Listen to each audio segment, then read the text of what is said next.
आइए आज एक कहानी आपको सुनाते हैं जो आपके दिल को झकझोर कर देगी, आपको नतमस्तक कर देगी।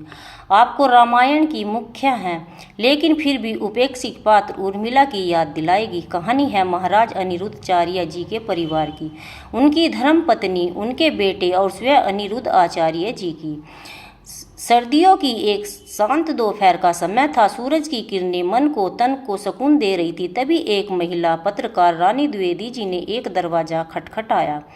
थोड़ी देर में दरवाजा खुला। पत्रकार ने देखा एक सुंदर सुशील महिला अपने पारंपरिक परिधान में मीठी सी मुस्कान लिए खड़ी है। चेहरे पर आत्मविश्वास है, आंखों में असीम शांति है और चेहरे पर दिव्य आभा मंडल लिए है। उन्होंने आगंतुक पत्रकार से पूछा, बताइए आप कौन हैं? आपको यहाँ किससे मिलना है? तब महिला पत्रकार ने कहा, मेरा नाम रानी द्विवेदी है और मैं एक महिला पत्रकार हूँ। मुझे महाराज अनिरुद्ध आचार्य जी की धर्म पत्नी से मिलना है।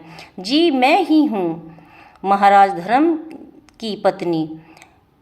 तब महिला पत्रकार ने कहा, बात दरअसल यह है कि आपसे ही मिलना चाहती थी। आपके जीवन के बारे में, आपकी गृहस्थी के बारे में, अनिरुद्ध आचार्य जी के बारे में कुछ सवाल पूछना चाहती हूँ। यदि आपको बुरा न लगे तो आप अनुमति दे तो। तब अनिरुद्ध आचार्य जी की धर्मपत्नी ने कहा, जी बिल्कुल पूछिए। यदि मेरे उत्तर किसी को प्रेरणा दे पाए, किसी के जीवन को संवार पाए और यह मेरे लिए सौभाग्य की बात होगी।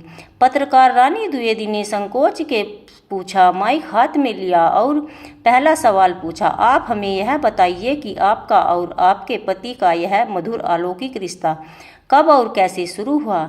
यह सवाल सुनकर महिला की आंखों में एक चमक आ गई और चेहरे पर एक भली सी मुस्कान, जैसे बीते समय की याद ताजा हो गई।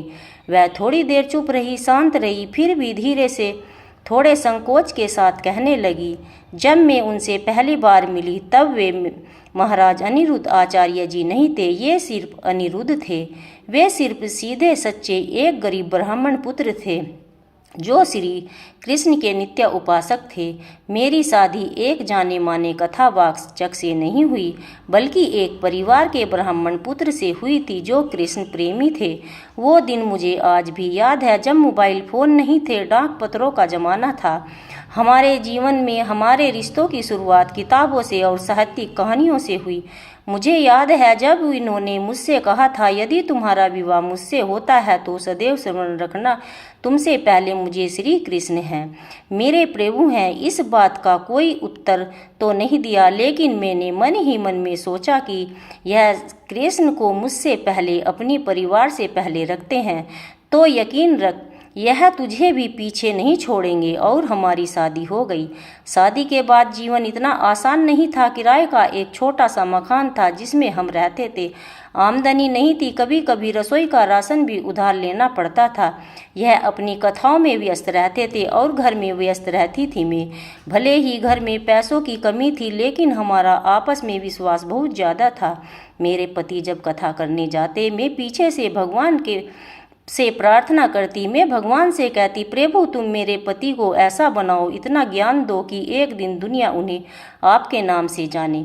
एक दिन की बात है, इन्होंने मुझे आकर बताया कि कल मुझे मंच पर कथा करनी है, लेकिन कोई ढंग के कपड़े नहीं है, क्या पहनूंगा? तुम चिंता मत करो, मैं कुछ करती हूँ। मैंने अपने बचाए हुए पैसों के लिए एक जोड़ी धोती कुर्ता लिया, इन्हें पहनाया। उस दिन मैंने स्वयं ही इनका माथा सजाया, चंदन से, टीके से। यह गए मंच से इन्होंने कथा कही। इनकी कथा में लोगों का दिल जीत लिया। लोगों की असीम आनंद का अनुभव हुआ। लोग रोने लगे, हंसने लगे, ईश्वर को महसूस करने लगे। लोगों की विचारधारा बदलने लगी। जब मैं यह सब सुनती तो बड़ा अच्छा लगता।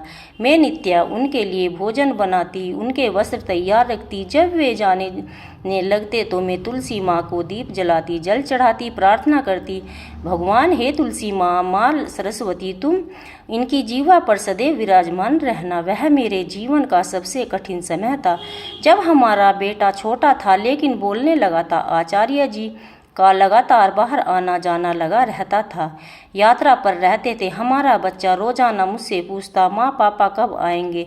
तब मैं उनकी हर बात का यही जवाब देती कि भगवान के सारे कार्य जब तुम्हारे पापा पूर्ण कर लेंगे तब आएंगे। समय बीतता रहा और मैं अकेले ही इनकी परवरिश करती रही। स्कूल की शिक्षा से लेकर आध्यात्मिक संस्कारों तक हर जगह मैंने उन्हें उसके पिता के विचारों से अनुरूप शिक्षा देकर उसे बड़ा किया।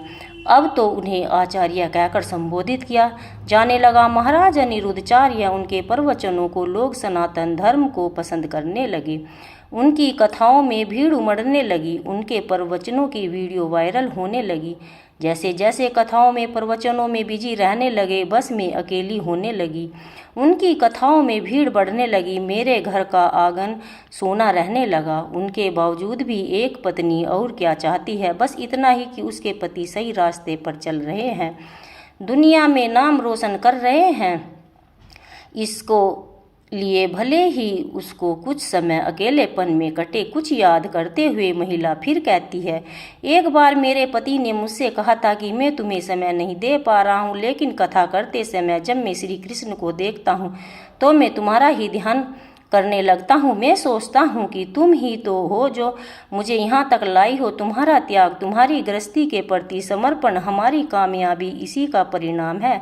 महिला फिर कहती है, एक बार मंच पर कथावाचक सम्मेलन था। मेरे पति की उपेक्षा वहाँ पर की गई। जब वे घर आए तो परेशान थे। मैंने उनसे पूछा क्या बात है, तब उन्होंने यह सब बताया। तब मैंने हंसकर उनसे कहा कि हम श्री कृष्ण के दास हैं, उपेक्षा विरोध इन सब की चिंता हम क्यों करें, वो सब की कृष्णा स्वयं देखेंगे। और मुस्कुरा दिए। जी, उनकी कथाओं को सबने पहले से ही सुनती हूँ और मैं ही श्रोता हूँ। जब भी वे नई कथा लिखते हैं या अगले दिन वे मंच पर सुनाने वाले होते हैं तो उस कथा को वे पहले मुझे ही सुनाते हैं, फिर पूछते हैं बताओ कैसी लगी यह कथा।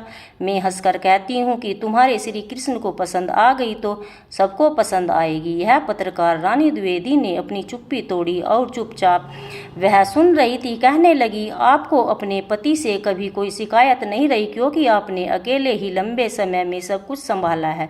एक पत्नी की, एक माँ की, एक बहू की, एक मृदभाषिणी भक्त के रूप में। अब वह थोड़े नम आंखों से धीरे से मुस्कुराकर कहने लगी, शायद कैसी शिकायत, कहीं कभी नहीं। मैं शिकायत, हाँ, मन में कभी थोड़ी बेचैनी हो जाती है। जब कभी बच्चा बुखार में तड़प रहा होता है मैं अकेली पड़ जाती हूँ, लेकिन फिर भी मैं भगवान कृष्ण से कहती हूँ, प्रभु घर में सब ठीक रखिए, जिससे उनका मन कथा में भटके नहीं। मुझे पता है उन्होंने मुझे जीवन संगिनी के साथ साथ एक पत्नी के साथ साथ एक तपस्वी के रूप में चुना। मैं जानती हूँ उनकी राह भी आसान नहीं, कठिन है। लोगों के कितने सवाल, कितनी अंतर्गत बातें और फिजूल के आरोप होते हैं। मैं जानती हूँ यदि वे थकेंगे तो मैं अपने कंधों का सहारा दूंगी, मैं उन्हें हारने नहीं दूंगी। पत्रकार ने कहा, एक और सवाल, क्या आपका बेटा कभी एक शिकायत नहीं करता?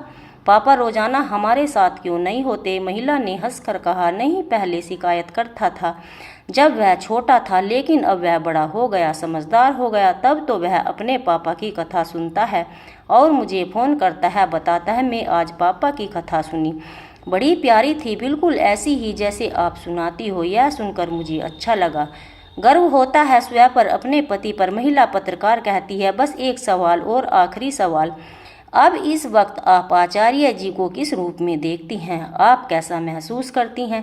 महिला ने मुस्कुराते हुए कहा, अब सबके लिए, सारे वृंदावन के लिए, सारे भारतवासियों के लिए महाराज अनिरुद्ध आचार्य हैं। मेरे लिए तो आज भी वे पहले वाले इंसान हैं जो जब थके हुए घर वापस आते थे और मुझसे पूछते थे, तुम कैसी हो, आज घर में भोग में क्या बनाया, फिर कथा की बातें बताते हैं। कहते हैं आज कथा में सबने ऐसा महसूस किया जैसे श्री कृष्ण भगवान आसपास विराजमान हो। फिर वह कहती है, अब लगता है मेरा जीवन धन्य हो गया, सफल हो गया, और मैं बस उन्हें प्रेम से देखती रह जाती हूँ। सोचती हूँ एक ऐसा व्यक्ति है जो बाहर दुनिया को धर्म से जोड़ रहा है, भगवान की भक्ति में लगा रहा, सनातन धर्म का प्रचार कर रहा है, लेकिन भीतर खुद मेरे विश्वास से जुड़ा हुआ है। जब हम किसी आध्यात्मिकवादी संत पुरुष के जीवन को समझते हैं तो केवल उनके प्रवचनों और उनके किस्से कहानियों के ही नहीं, वरना उनका पारिवारिक जीवन भी हमें प्रेम की, समर्पण और विश्वास की सीख देता है। ऐसा ही है आचार्य जी की धर्मपत्नी, जो पर्दे के पीछे ही रह जाती है। देखिए उनका त्याग, उनका समर्पण, उनका विश्वास, यह भी एक अनूठी कहानी है। आज मैंने यह आपको सुनाई है। सिर्फ एक कहानी नहीं, यह एक ऐसी भावना है, ऐसा पवित्र रिश्ता है जो हमें आपको यह सिखाता है कि जब एक संत अपने धर्म के लिए अपना जीवन समर्पण कर देता है तो उनके पीछे उसके परिवार यदि हो तो उसी का ही, उसकी पत्नी का मौन समर्पण, सहयोग भी होता है। अधिकांश लोग दुनिया सिर्फ मंच पर प्रवचन देते, भाषण देते वक्त को ही देखते हैं, लेकिन उस मंच तक पहुंचने की कठिन यात्रा में जिन लोगों का हाथ, जिन लोगों का साथ होता है, वे अक्सर अनदेखे ही रह जाते हैं। आज मैंने इस कहानी के माध्यम से अनदेखे त्याग से आपको रूबरू कराया। इस कहानी के माध्यम से हरि भक्तों को कुछ संदेश देना चाहेंगे। पत्रकार ने पूछा। महिला कहती है, हाँ, सिर्फ एक संदेश, संतों की छवि को कभी धूमिल ना होने दे, क्योंकि संतों पर कीचड़ उछाल कर गंदगी पवित्र में नहीं बदल जाएगी। उनके लिए तो यह हमें आपको अपने विचारों को स्वच्छ करना होगा, क्योंकि हर वह काम जिसको आपको अपने माता पिता से छिपाना पड़े, समाज में छिपाना पड़े, जीवन साथी से छिपाना पड़े, वह काम 100% गलत है। यह बात आप जल्दी मान लेंगे, उतना ही आपका भविष्य उज्जवल और सुखमय रहेगा।